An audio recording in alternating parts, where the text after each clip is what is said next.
दोस्तों, आज की कहानी है ससुर जी।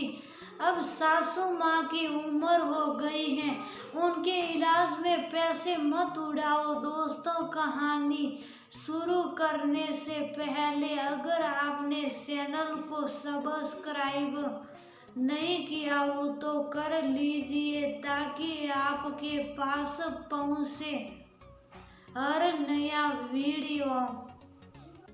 विक्रम अपने माँ बाप का इकलौता बेटा था, लेकिन जिस तरह से वह अपने बाप से बात कर रहा था, ऐसा लग रहा था वह ही अपने बाप का बाप है। सारी इज्जत, सारे सम्मान वो भूल गया था।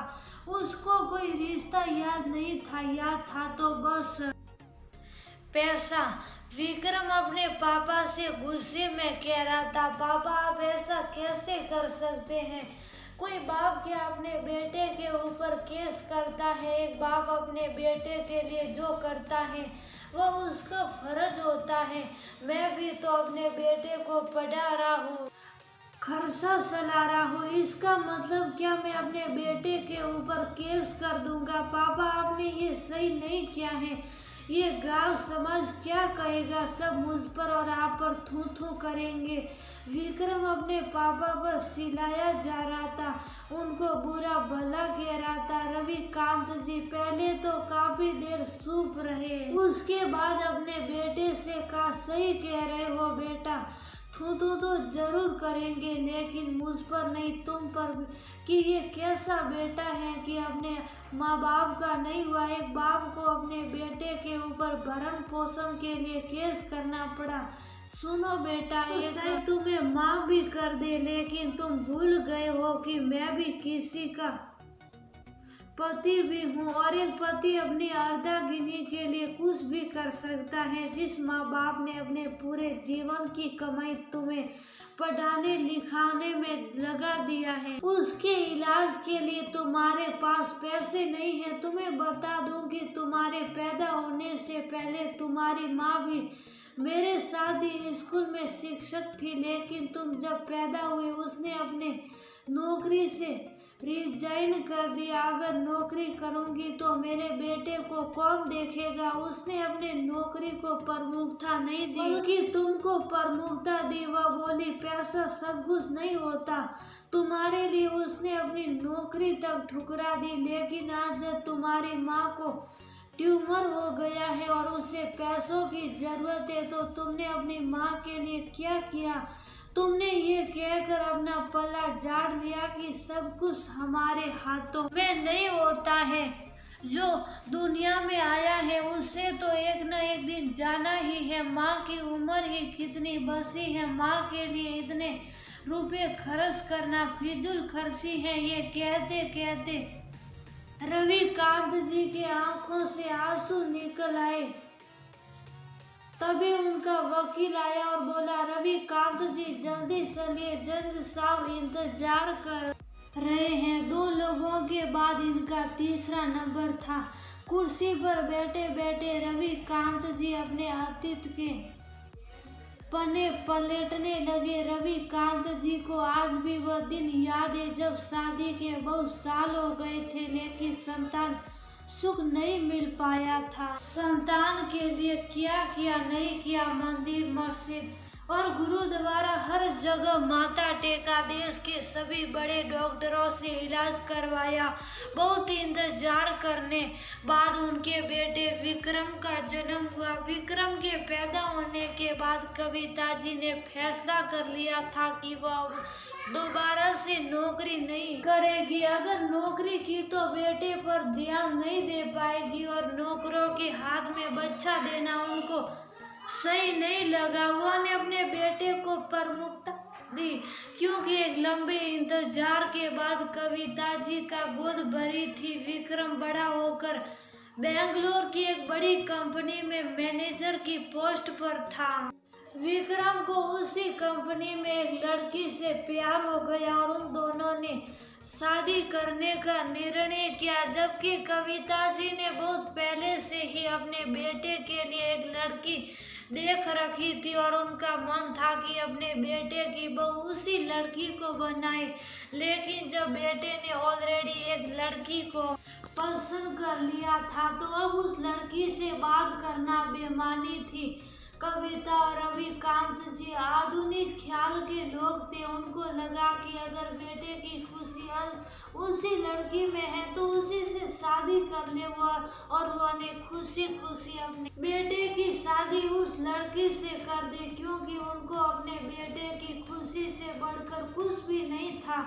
शादी से पहले विक्रम रोजाना अपने माँ पापा के पास फोन करता या धीरे धीरे उसके फोन आने बहुत कम हो गए। अब कभी हफ्ते 2 हफ्ते में फोन आने लगे। अब तो धीरे धीरे ऐसा हुआ कि ज्यादातर बार फोन विक्रम के माँ बाप को ही करना पड़ा था कि बेटा बहुत सही से है या नहीं, क्योंकि बेटा तो खुद में बिजी था लेकिन माँ बाप के लिए सब कुछ उनका बेटा ही था। रविकांत जी एक गवर्नमेंट स्कूल में थे। जब रिटायर हुए तो बेटे बहू ने आकर कहा, पापा जी हम लोग अपना फ्लैट खरीदना चाहते हैं, उसमें अगर आपकी मदद हो जाती तो हमें बहुत कम EMI देना पड़ेगा। रविकांत जी ने बिना सोचे समझे अपने बेटे को होकर कर दीवो ने बोला, हाँ बेटा मेरे रिटायरमेंट के सारे पैसे ले जाओ, आखिर ये सब तुम्हारा ही तो है। वो ने सब कुछ बेटे बहू के हाथ में रख दिया।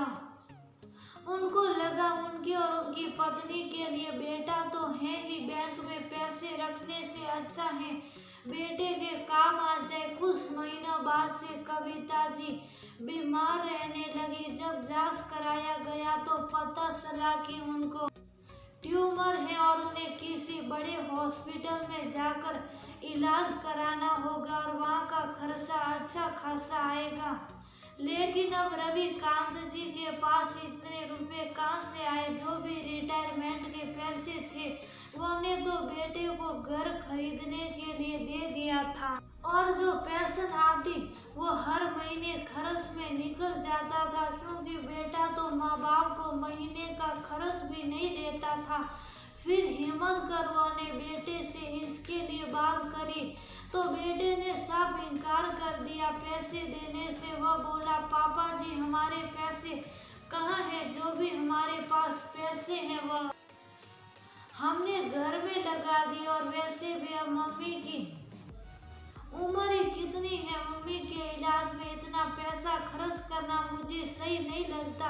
अपने बेटे के मुंह से ये बात सुनकर रविकांत जी को ठकरा मार गया। उन्होंने कभी उम्मीद भी नहीं की थी कि उनका बेटा अपनी माँ के बारे में ऐसी सोच रखता है। वे मन में सोच रहे थे कि कविता को जब ये पता चलेगा कि जिस बेटे के लिए उसने क्या क्या नहीं किया, उसने अपनी नौकरी तक छोड़ दी, आज वह बेटा उसकी इलाज के लिए फूटी कौड़ी तक नहीं देना चाहता। रविकांत जी बैंक से लोन लेने गए लेकिन लोन लेने के नहीं मिल पाया।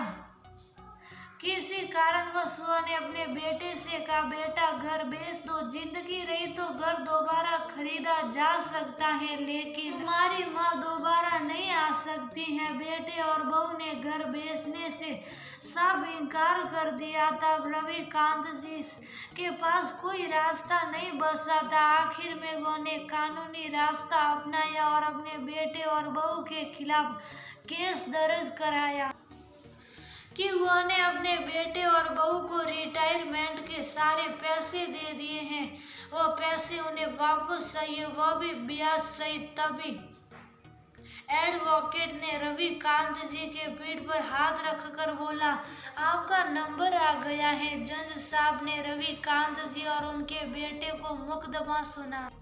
उसके बाद उन्होंने कहा, मेरे जीवन में पहली बार ऐसा कोई मुकदमा आया है जिस पर एक बाप ने एक बेटे के खिलाफ इसलिए मुकदमा दायर किया है कि बेटा को पढ़ाने लिखाने के बाद वो अपने माँ बाप के काम नहीं आया। और बता दे कि आज का ये फैसला जजमेंटल होने वाला है, आगे आने वाली पीढ़ियों के लिए सीख बनेगी। जब बेटा छोटा होता है तो हम उसकी देखभाल करते हैं, उसकी हिफाजत करते हैं, जो भी हमारी हैसियत होती है उस अनुसार उनका पालन पोषण करते हैं। इसलिए बेटों के लिए भी ये जिम्मेदारी बनती है कि वह अपने माँ बाप का पालन पोषण करे।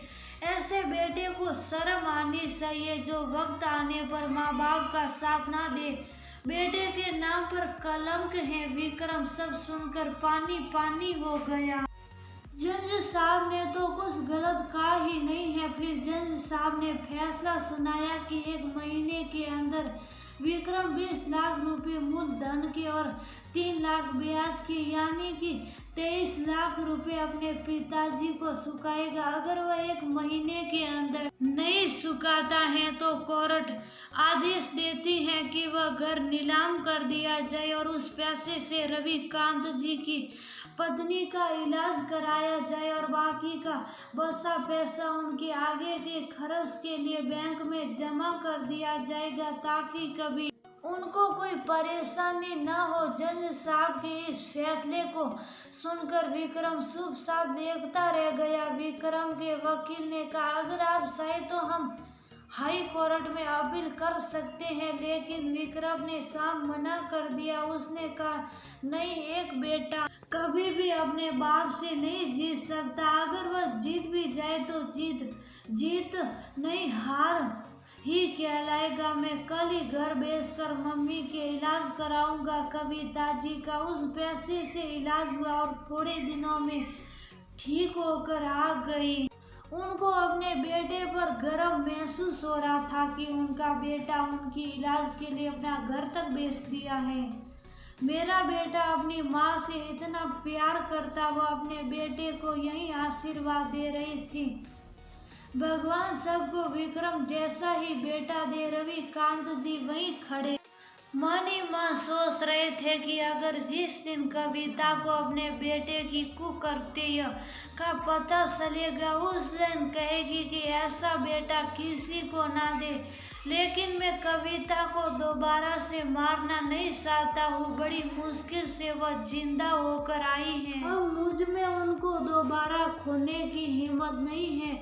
विक्रम उनको अपने पिता से नजर नहीं मिला पा रहा था। उसे डर था कि कहीं पिता ने उसकी माँ को सारी बात बता ना दे। विक्रम अपने पापा के पैरों में गिर कर बोल दिया था, पापा, ये बात आप मम्मी को मत बताना, नहीं तो एक माँ का दिल एक बेटे के लिए हमेशा हमेशा के लिए टूट जाएगा। रविकांत जी ने तो कुछ नहीं कहा, लेकिन मौन रहकर भी ये जता दिया कि जाओ बेटा, मैं कविता के से कुछ भी नहीं कहूँगा। उसके बाद से विक्रम अपने माँ बाप को अपने साथ ही रखने लगा।